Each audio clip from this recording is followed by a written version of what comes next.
estudiantes de electrónica de potencia 2.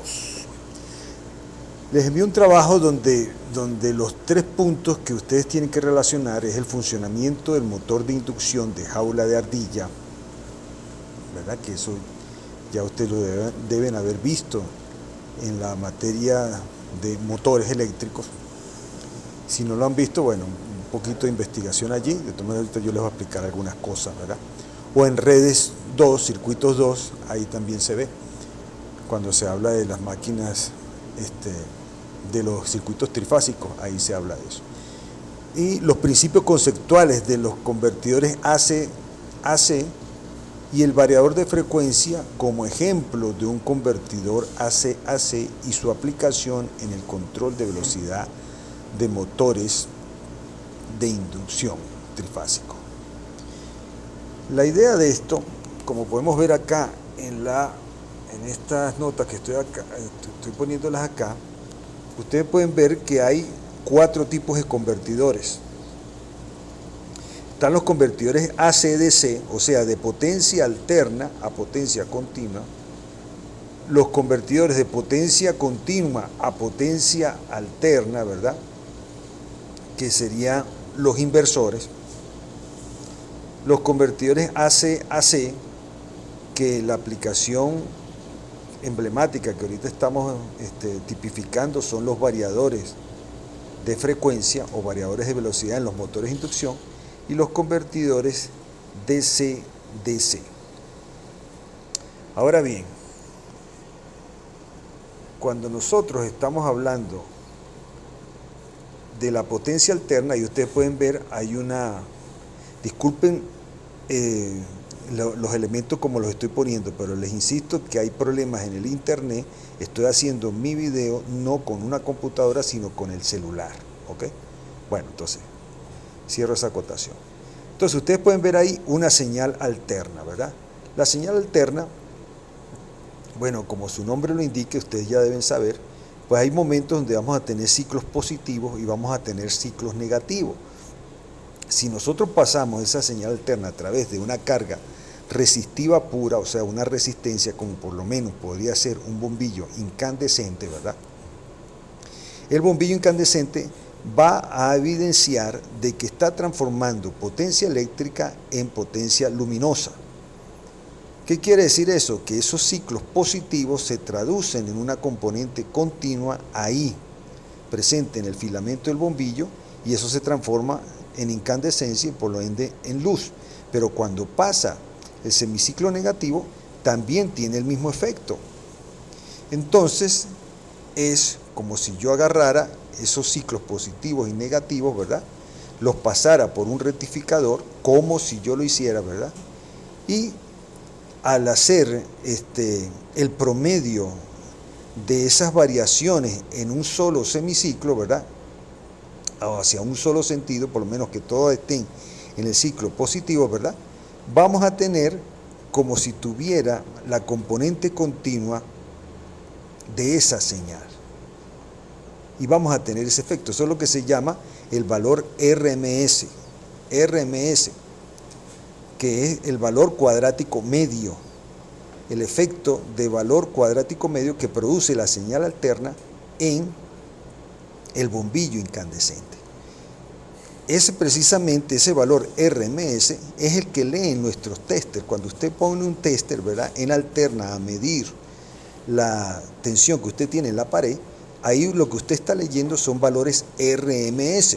Ya nosotros sabemos que ese valor RMS, como está variando, ¿verdad?, si yo agarro ese valor RMS y lo multiplico por raíz de 2, voy a tener el valor pico de esa señal alterna. ¿Ok?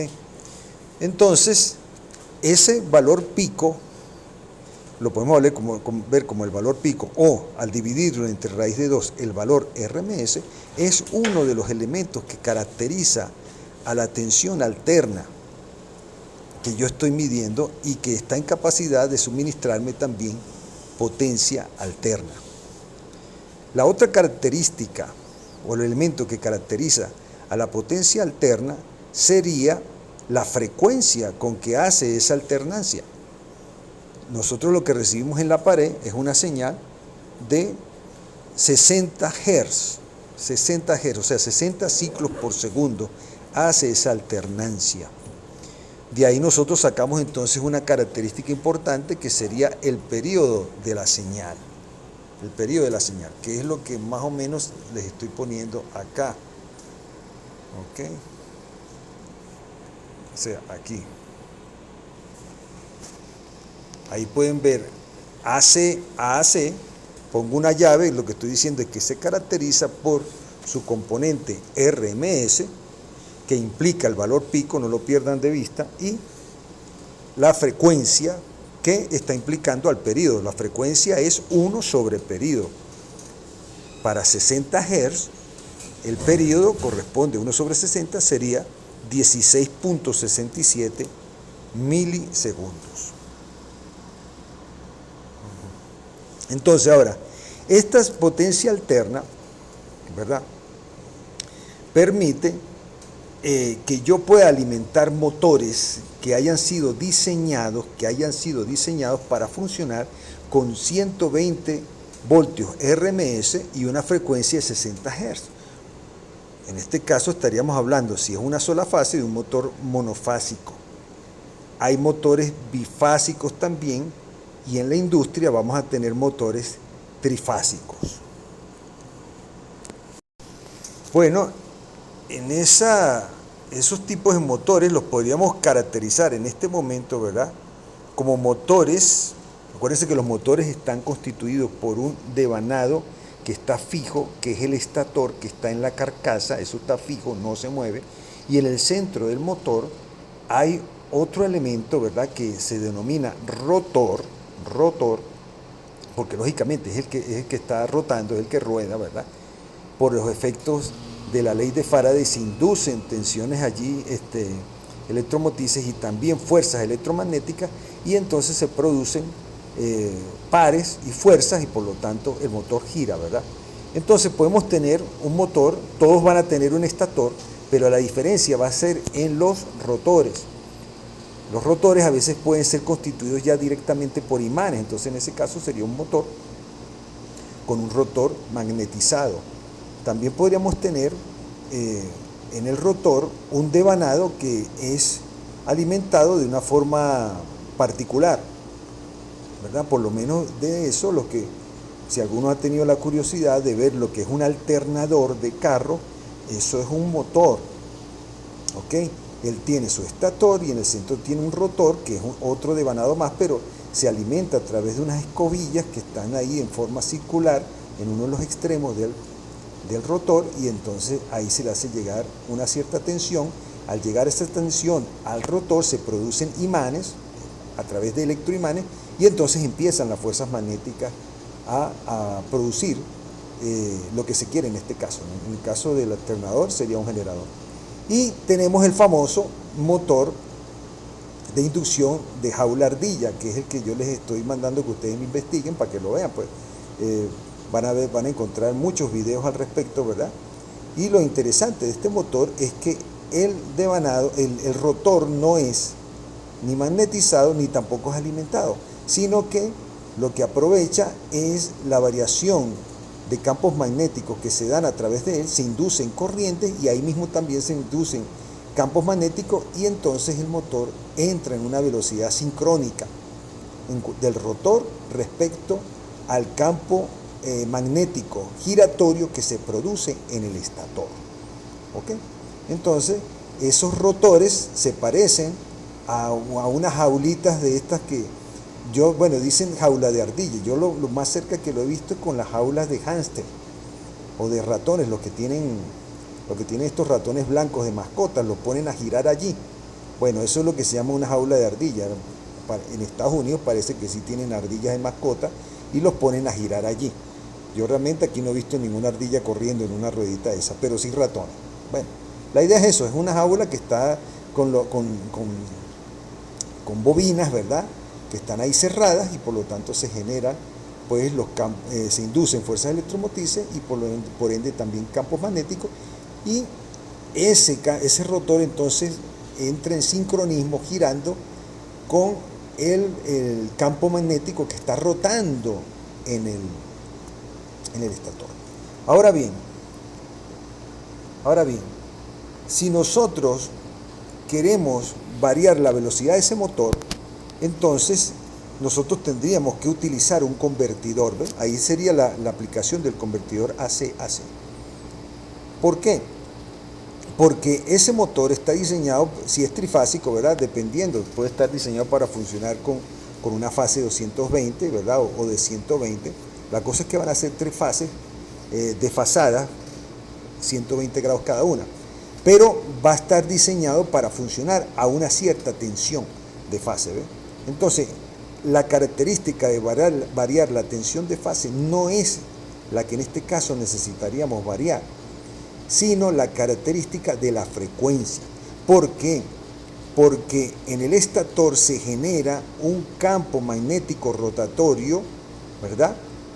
Que se conoce la velocidad de rotación de ese campo por una fórmula que ustedes van a conseguir que tiene que ver con el número de polos, con la frecuencia de alimentación del motor que viene en las tres fases, ¿verdad? Y se genera esa velocidad, esas RPM, revoluciones por minuto. Hay motores de 1500 revoluciones por minuto, hay motores de 3400, bueno, etcétera. El asunto es el siguiente: cuando arrancamos un motor de eso y estamos hablando de una aplicación industrial, la carga que tiene que mover ese motor puede ser inmensa. Bueno, pues ellos están fabricados para hacerlo, pero el problema es el arranque, porque si tú tienes un motor al cual tú lo tienes en una cinta transportadora que tiene peso, que tiene artículos, cosas que está moviendo, ¿verdad? Cuando él va a arrancar, tiene que arrancar para mover todo ese peso que está asociado y conectado al rotor del motor. Entonces, cuando viene ese golpe, para él tratar de moverse, lo que hace es que pide más corriente a la fuente, en este caso trifásica, y entonces el motor entra en riesgo, ¿ves? Puede quemarse. Bueno, y se queman, pues. Entonces, ¿qué es lo que entonces se estila? ¿Cómo es que se resolvió ese problema? Bueno, lo que tenemos es que agarrar el motor y arrancarlo a una baja velocidad. Lo arrancamos a una velocidad cero, vamos aumentando poco a poco la velocidad hasta que él llega a su velocidad de operación, ¿verdad? Entonces, para hacer esto, lo único que podemos cambiar es la frecuencia de la fuente, ¿ve? Entonces, en ese caso, se hace entonces el variador de velocidad, que sería realmente un variador de frecuencia, que sería realmente un convertidor AC-AC, pero en la característica de la frecuencia, ¿ve? Para que entonces, al ir arrancando poco a poco el motor, él no va a resentir de golpe de toda la carga que tendría que manejar si está en alta velocidad, sino que lo va aumentando la velocidad poco a poco. Bueno, esa es la característica fundamental de los variadores de convertidores AC-AC. Podríamos pensar también, bueno, profesor, ¿y si necesitamos solamente cambiar la característica de la tensión RMS que me maneja una cierta fuente alterna? ¿Qué podríamos pensar como convertidor? Bueno, ya seguramente muchos de ustedes ya lo están pensando, ¿verdad? Quizás algunos ya lo están poniendo en su exposición. Serían los transformadores. Los transformadores son por excelencia los convertidores AC-AC, pero en la característica de la tensión que suministra. Ya ustedes lo han visto, ¿verdad? Hay transformadores que son elevadores, ¿ven? En ese caso, tú puedes recibir un transformador que tenga una entrada de 120 voltios RMS y te suministre una salida de 240 voltios RMS, o sea, el doble, ¿verdad? 220 voltios RMS, pero con la misma frecuencia, ¿eh? El transformador, si le cambias la frecuencia, ahí sí tendríamos que ver si el transformador puede soportar eso. Pero él, como tal, no va a cambiar la frecuencia de la fuente, solamente la tensión. La tensión. También están los transformadores, bueno, ya ustedes lo han visto, los reductores, que en este caso son muy aplicables cuando estamos haciendo fuentes lineales, ¿verdad? Necesitamos hacer una fuente lineal y, digamos, es de 12 voltios, ¿verdad? Entonces necesitamos bajar la componente alterna de 120 voltios RMS a un valor aproximadamente de unos 10-11 voltios RMS, los cuales cuando se rectifican agarra el valor pico, ¿verdad? Y queda por encima de los 12 voltios, y ahí lo que tendríamos que regular para tener la fuente continua de 12 voltios. Eso ya ustedes lo habrán visto en electrónica 1. Bueno, entonces vemos que el transformador, si hacemos un transformador que le entran 120 voltios RMS y le salen 120 voltios RMS, ya ahí no sería un convertidor, ahí eso es un transformador acoplador, que se utiliza para separar las tierras de circuitos, por ejemplo. Entonces, ahora si nosotros necesitamos hacer un convertidor que trabaje las dos características, que me varíe tanto el voltaje como la frecuencia, entonces, ¿qué tendría que hacer acá? ¿Cuál es la técnica que se utiliza las primeras técnicas que se desarrollaron para hacer ese convertidor AC-AC? Bueno, nosotros tendríamos que pasar de la característica, aquí vamos a poner AC a DC, y después hacer un convertidor DC a AC. Al final es un convertidor AC a AC, pero pasa por el promedio de hacer la conversión hacia el paso DC, ¿verdad? ¿Cómo haríamos esto y qué es lo que nos sugiere eso? Bueno, nos sugiere lo que estamos viendo acá en este circuito, ¿verdad? Que usted en principio tiene una entrada alterna y lo que primero que hay que hacer es rectificarlo. Podemos hacerlo de onda completa, podemos hacerlo de media onda, que es lo que tenemos acá. Luego esa señal rectificada, ¿verdad? Que supone ciclos positivos nada más en este caso, ¿verdad? Separado o sea, en frecuencia de 60 Hz, pero separado con un ciclo muerto, porque es el que se rectificó. El ciclo negativo se está eliminando, ¿verdad? Hacemos llegar esa señal al condensador, y el condensador, ¿qué es lo que va a hacer? Va a agarrar y le va a extraer la componente continua de esa señal alterna que es rectificada en media onda. Entonces, ¿qué se estila? Aquí ya entonces empezamos a ver un inductor. El inductor sería para empezar a bajar lo que sería el ripple de esa señal, ¿verdad? Aquí la tenemos dibujada. Donde está la señal alterna, se supone que después de que yo la rectifique va a haber un ripple allí en el condensador, ¿verdad? Después de que yo tenga la señal continua ya rectificada, ¿qué es lo que voy a hacer? Bueno, lo que vengo acá ahora es que la voy a conmutar, voy a switchar esa señal continua. Claro, al conmutarla, la señal continua va a empezar a tomar una característica de onda cuadrada, que es la que tenemos acá. Fíjense, aquí en el fondo usted puede ver una onda cuadrada. Esto significa que yo estoy switchando la componente continua que extraje a la señal alterna, ¿verdad? Ahora, pero para que vuelva a ser una señal alterna, ¿verdad? Tengo que hacer un circuito que suavice esa componente cuadrada, porque es una señal cuadrada. ¿Cómo lo hacemos?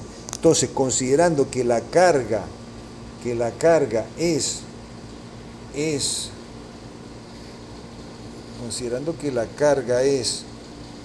una señal, una carga resistiva, ¿verdad?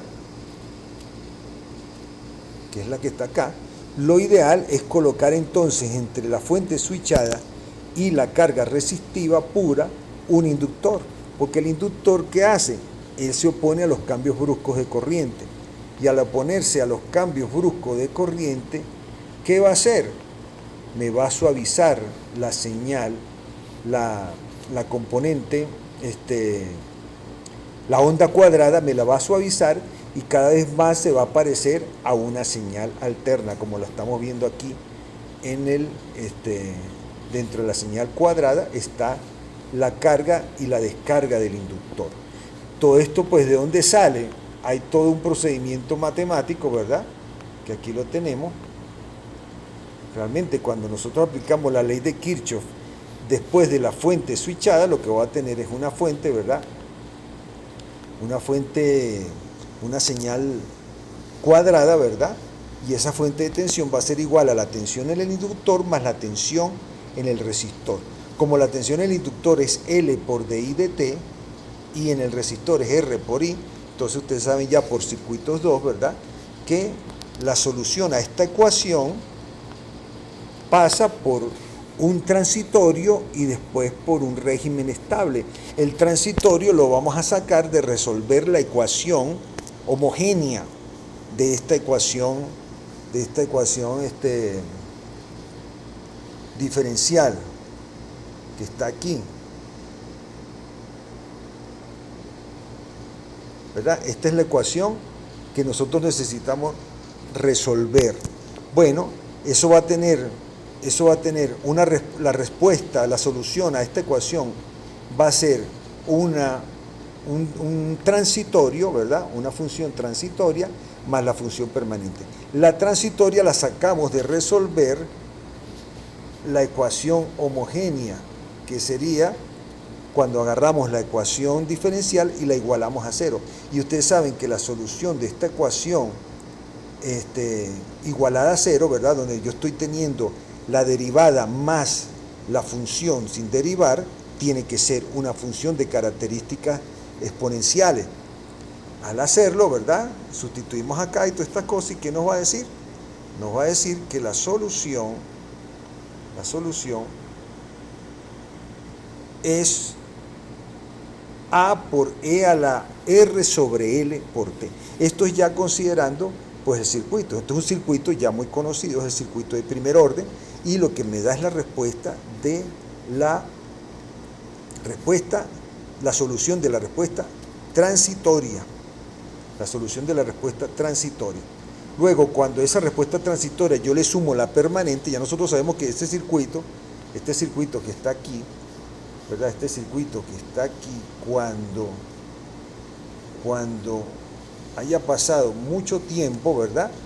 Simplemente el inductor se va a comportar como un conductor, ¿verdad? Como un cable, y por lo tanto lo que voy a tener aquí en la resistencia va a ser la tensión entre la resistencia. Eso es todo. Esa es la respuesta permanente. De ahí entonces voy que la solución, ¿verdad?, de este sistema para conocer la corriente realmente va a ser una corriente que va a tener un transitorio que va a ser A por E a la R sobre L por T más BS sobre R, que es la permanente. Cuando sumo esas dos cosas, ¿verdad?, y las resuelvo, pues voy a llegar que A realmente es BS sobre R. Y al final, ¿qué me queda? Bueno, que la respuesta es BS por 1 menos E a la menos R sobre L por T. Aquí está. Y ese RL que está ahí, ¿verdad? ¿Quién es? Es el famoso Taus. Es el famoso Taus que está acá.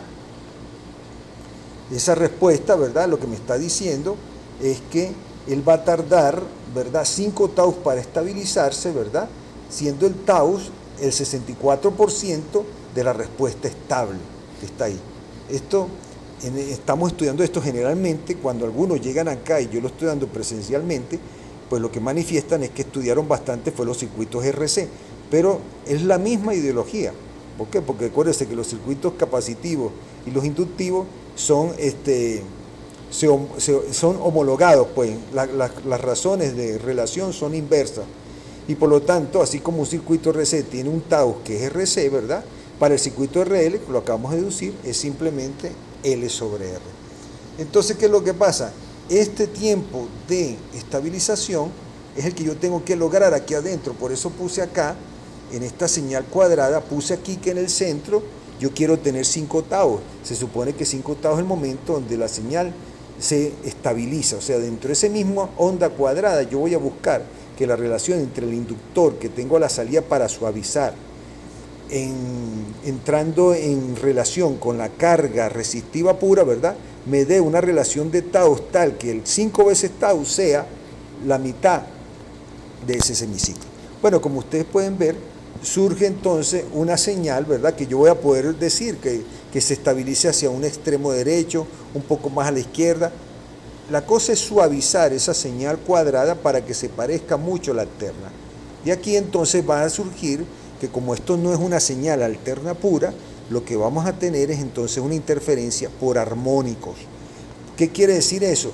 Bueno, aquí recuperamos nuestros conocimientos acerca de series de Fourier y transformadas de Fourier, recordando que Fourier, ¿verdad? El teorema de Fourier dice que cualquier señal, ¿verdad? Y inclusive la transformada de Fourier aplica a cualquier tipo de señal periódica o no, ¿verdad? Va a ser representada por una componente continua más la sumatoria de los armónicos de las señales que lo están componiendo. Como esta señal, si es cuadrada, pura, tiene mucho más armónico. En este caso yo la suavizo, pero van a haber igualito componentes armónicos que van a estar haciendo ruido. Después entonces vamos a estar estudiando un poquito más cómo es la influencia de esos armónicos y en qué aplicaciones podría serme realmente importante. ¿Ok? Esto es una de las características que se aprecia en los inversores. Como ya les dije ahorita, los inversores son convertidores de DC a AC, pero cuando un inversor te dice, este inversor tiene la capacidad de sacarte una onda alterna pura, oye, es un inversor de gran calidad y eficiencia, ¿ves? Pero no todos son así, no todos son así. Bueno, la idea de esto es lo que les he estado hablando en este video, precisamente es lo que estoy buscando que ustedes consigan expresar en su trabajo, pues. Ve, que ustedes puedan hacer una breve exposición de los principios conceptuales de los convertidores AC a AC, ¿verdad? Y su relación con respecto al funcionamiento de los motores de inducción de jaula ardilla, ¿verdad? Y la aplicación directa en un variador de frecuencia que realmente es un controlador de velocidad de motores de inducción. Bueno, muchachos, entonces con esto pues ayúdense más las cosas que ustedes estén investigando y háganme el video allí. Más o menos esto que les estoy diciendo, claro, yo tuve que hacer un poquito más largo, pero ustedes me lo hacen de forma puntual y así yo aseguro que ustedes van entendiendo lo que se necesita según la materia que ustedes logren en los objetivos. Bueno, adelante pues.